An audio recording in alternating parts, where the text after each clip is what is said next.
fun. Enemy spotted A. Bring them down. Reloading. Found one.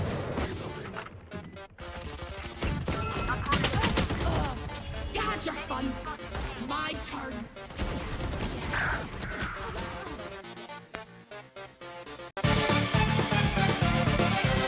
Hi, my name is Ahmad Aisy.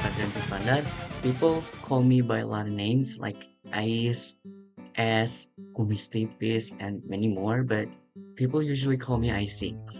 And I began my formal education at SD Kartika 1905 Cimahi. This was where I first learned about the basics of science and math. And next, I continued my studies at SMP 6 Cimahi. Junior high was transitional period for me, where I started to discover my interest in computer. I completed my most recent education at Smani Matimahi, majoring in science. In high school, I just learned how valuable friendships are. I was more focused on preparing for the future and deepening my interest in computers. A significant moment for me was when I joined the OSN, or better known as Olimpiade Sains Nasional, in informatics subject. Though I never achieved anything during the 2 years that I joined OSN, it still deepens me in my interest of computers, leading me here at Informatics Engineering of State Polytechnics of Bandung. I should probably just wrap the video. So throughout my experiences, I've developed a mix of skills from technical ones like a little bit of C++ language, Microsoft Office, to important soft skills like communication, teamwork, and team coordination. And on a more personal level, the thing that keeps me focused and energized for this path is my main hobby, listening to music. For me, it's more than just entertainment. It's how I concentrate and unwind. I mostly listen to pop and jazz, especially artists like the band Perunggu and the vocalist Love. I don't actually know how to pronounce that. I guess Leve. I don't actually know. I'm sorry, Leve. I'm sorry. Hey, hi again. So, what I've got here is a book called Rapi Jali. By the way, Rapi Jali is a trilogy series. It's a book, of course, written by Dewi Lestari. And on this book, this is the third book, there's a section called Tentang Penulis. This is her. Is it visible? I don't think. Yeah, I think it is. So, in here, there's a Tentang Penulis, which is just about the author. And the author herself, Dewi Lestari, describes things about herself. So, I'm going to describe her for you. So, Dewi Lestari, or better known as De Lestari, her pen name, is a woman with dark hair, often styled elegantly, and she has a warm and friendly smile. She is clearly multi-talented and creative, active not only as a writer, but also as a singer and a songwriter. She is incredibly consistent and productive, having written a long series like Supernova over 15 years and published many other phenomenal books. Her ability to integrate music and digital formats are so innovative and so innovative and forward-thinking.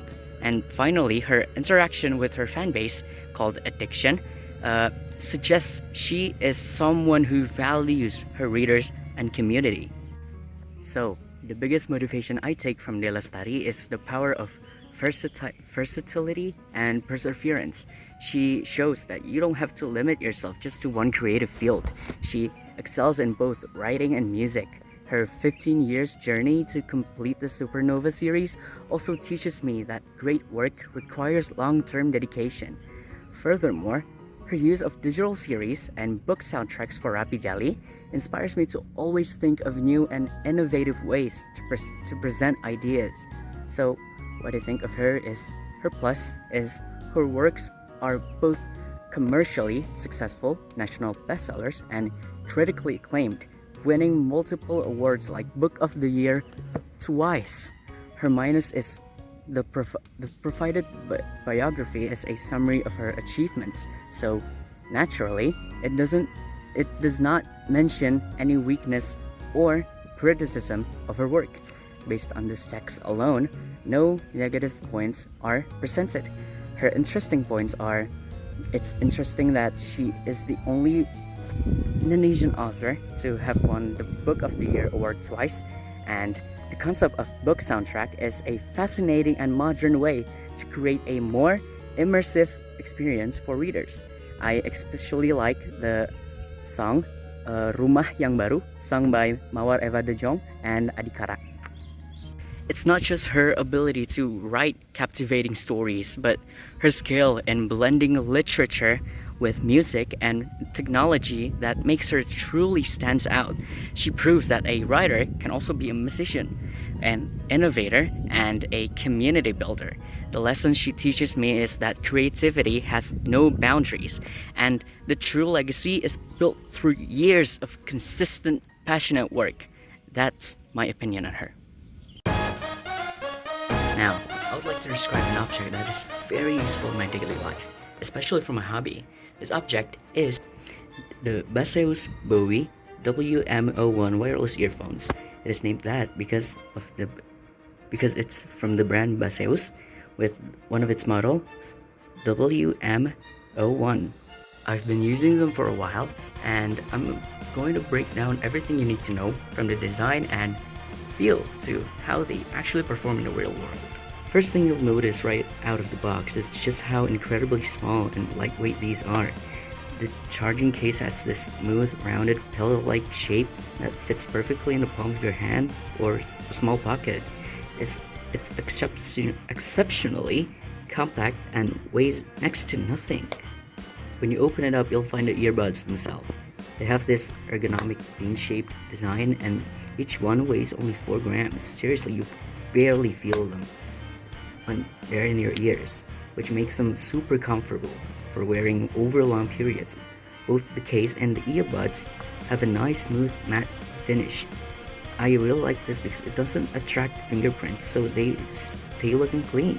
They are made from a durable ABS plastic, so they feel sturdy enough for daily use. And the ear tips are made of soft silicone.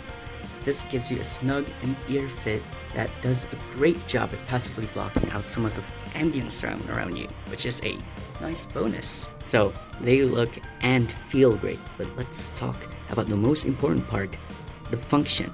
Connecting them is a breeze. They use an updated Bluetooth version for a really stable wireless connection to your phone or laptop. And one of my favorite features is the automatic pairing. The second you take them out of the case, they automatically turn on and connect. It's seamless. Double tap on the earbud lets you play or pause your music, and different taps lets you skip songs or answer calls. It's very intuitive and means you don't have to pull out your phone for every little thing. You'll get about 5 hours of continuous playback from the earbuds on a single charge, but the charging case holds enough power to give you a total of 25 hours of listening time before you need to plug the case in. I very rarely charge this, even up to a month, and it would still have power. To wrap it up, the Baseus WM01 packs a lot into a tiny package. A super lightweight and comfortable design, essential features like touch controls and auto pairing, and a very respectable battery life. If you were looking for a reliable, no-fuss pair of wireless earbuds for daily use, these are definitely worth checking out. So, fun fact, I was actually born in Batam, Kepulauan Riau, but I was only 2 months old when my family moved to Cikarang. I remember most of my childhood in Cikarang just before my family moved to Cimahi when I was 6 years old. Because of that, I will be explaining about Cikarang. My hometown, Cikarang, isn't the typical scenic city. It is situated on a flat plain in West Java, and instead of mountains or beaches, its landmarks are symbols of its identity as an industrial powerhouse, like the iconic gates of the Jababeka and Lipo Cikarang estates. The atmosphere is just what you'd expect. industrious, busy, and fast-paced. The city's rhythm is set by the thousands of people from all over Indonesia who come here to work.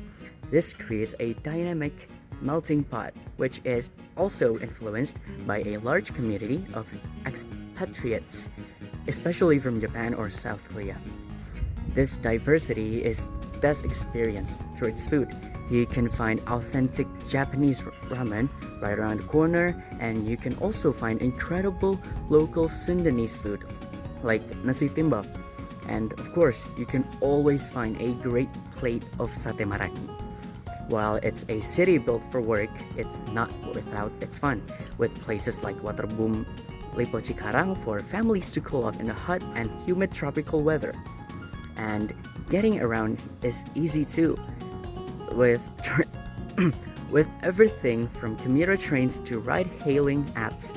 For me, Cikarang is more than just an industrial city.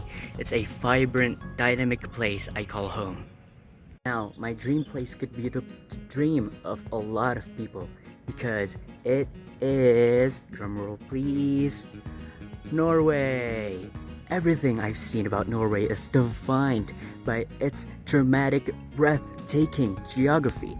Imagine a rugged coastline carved into thousands of deep blue inlets called fjords, with vast forests and towering mountains. Its famous landmarks aren't buildings, but wonders of natures, like the massive Geiranger Fjord and the stunning cliffside of Pulpit Rock. The atmosphere seems to be the complete opposite of a busy city. It's described as overwhelmingly peaceful, safe, and serene. Life there is deeply connected to nature, a concept Norwegians call friluftsliv, or open-air living. I dream of witnessing the most magical sights, the aurora borealis painting the winter sky green, and the midnight sun that never sets in the summer. Even the food is a reflection of its pure environment, famous for fresh salmon and simple, hearty dishes. The best way to see the country is by its incredible scenic public transport, like the train line through the mountains of Oslo to Bergen. Getting there from Indonesia is a long journey, requiring a couple of flights and nearly a full day of travel. But to experience that kind of peace and see that kind of majestic beauty with my own eyes, it would be absolutely worth it.